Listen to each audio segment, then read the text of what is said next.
Fleetwood Mac girlies, this episode is for you. Hey y'all, my name is Sasha Raquel, and today we're going to be reviewing Agatha All Along episode 4, and it's been a hot minute since I've seen this episode, so this is your big spoiler warning for this episode, because the only way I can think about it is with spoilers, in case you need a little bit of catching up to speed, and I certainly do. Let me give you a little bit of a synopsis of where we find ourselves at the start of this episode. After losing a team member in their first trial, the Coven needs to summon a new member, or their next 70s-inspired trial will have them one witch short of a good time. This episode picks off directly after episode 3. So in episode 3, we lose Mrs. Hart. Dear old Mrs. Hart, Sharon herself, she's gone. So we need a new green witch, or we need a new witch to add to the Coven, and they do a summoning spell, and Aubrey Plaza's character, Rio, shows up. And obviously Kathryn Hahn isn't like super excited about this, but they need to keep progressing. Like, they've already made it through one trial at this point. Let's not let bygones in the past, whatever's going on between the two of them, like, get in the way. We move on to our first trial, which is in the 70s inspired mansion that I think is somewhat supposed to be inspired by, I can't remember the character's name,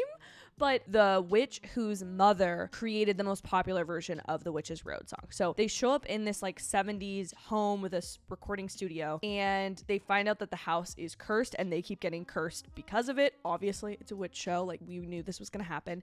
And this is where this episode gets so campy and creepy at the same time. Like, the monster, or the like physical incarnation of this curse that they're fighting, is honest to goodness terrifying. Like, but it's also kind of gross, like puppety, like 70s puppety, which is really fun because I remember them talking about when WandaVision came out that they were trying to nail a lot of the practical effects of the show rather than making it look like it was set in like the 1950s per se, and using modern day technology to make the effects happen. I feel like in this show they might have been trying to do something similar with this monster, because I know they could have made it look better if they use CG, but it kind of works better if it's in this like creepy puppet, like, you know what I'm saying, like 80s like puppeting thing, like the things that give me nightmares at night. This is what this is. And so that's a really fun element of this episode. The other thing that's so fun about being, you know, getting into a new era, whereas last week we had the Big Little Lies, Nicole Kidman show aesthetic, here we get a very like Stevie Nicks, Fleetwood Mac, 70s rock star inspired vibe, and a couple of the other things that I feel like inspiration was pulled for, as we continue to talk about how this show really loves to pull from media interpretations of a witch.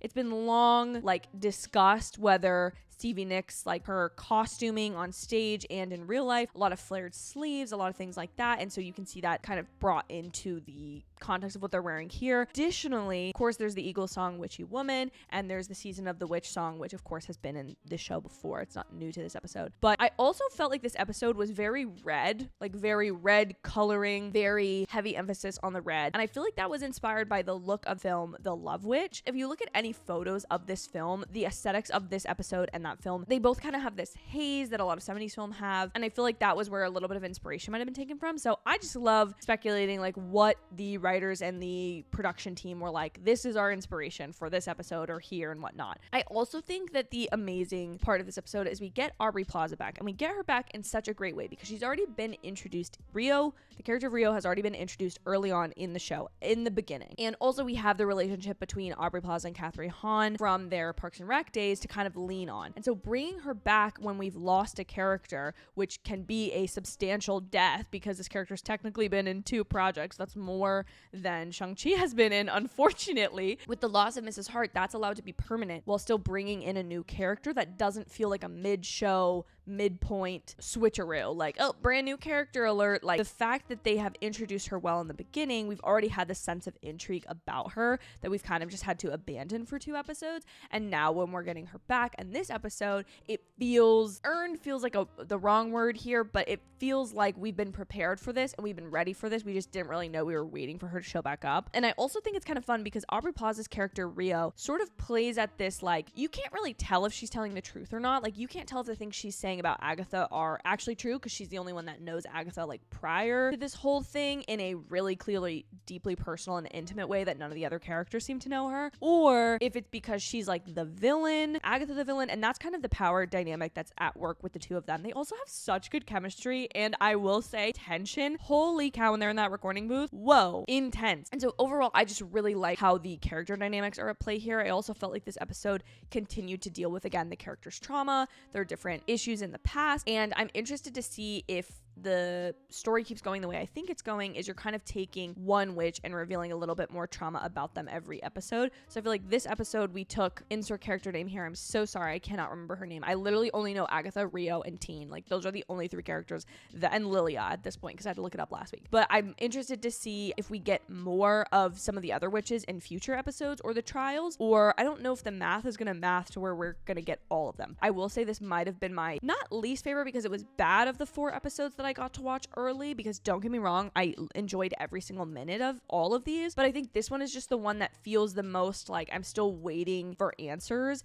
And the only things of real consequence we learn in this episode are, 1, Agatha and Rio have a really even more intense past than we thought in the first episode. Like, there's something going on there, and I'm pretty sure they're both connected to, again, the reason Agatha was on the Witch's Road the first time she was on it. I think they were on the Witch's Road together, and I think that some type of trade happened with the Darkhold involved with Rio about Agatha's son. And we also get revealed, related to Agatha's son, that it's not Teen, because I think there was some speculation. Again, I watched all these episodes at once, so I didn't really have a ton of time to like formulate a theory as to if Teen was Agatha's son, but we get confirmed here from Rio that it's not him, babe, so I don't know why you care so much. So that leads me even strongly more so to believe that that is Billy, or that this is like Billy's son, or some crazy timeline multiverse situation, or maybe it's her son's son, Agatha's son's son. I don't know. Hopefully we will learn more in next week's episode, which I'm so excited to get to watch with you guys. You'll have to give me a little bit of grace next week to get my review out, because I will not have seen that episode in advance. So I'll be watching it for the first time at 9 p.m. on Wednesday with you all. But thank you all so much for coming back to this review. I know this one is a little bit of a shorter one, but I hope you enjoyed it nonetheless. And if you did, please subscribe to the channel,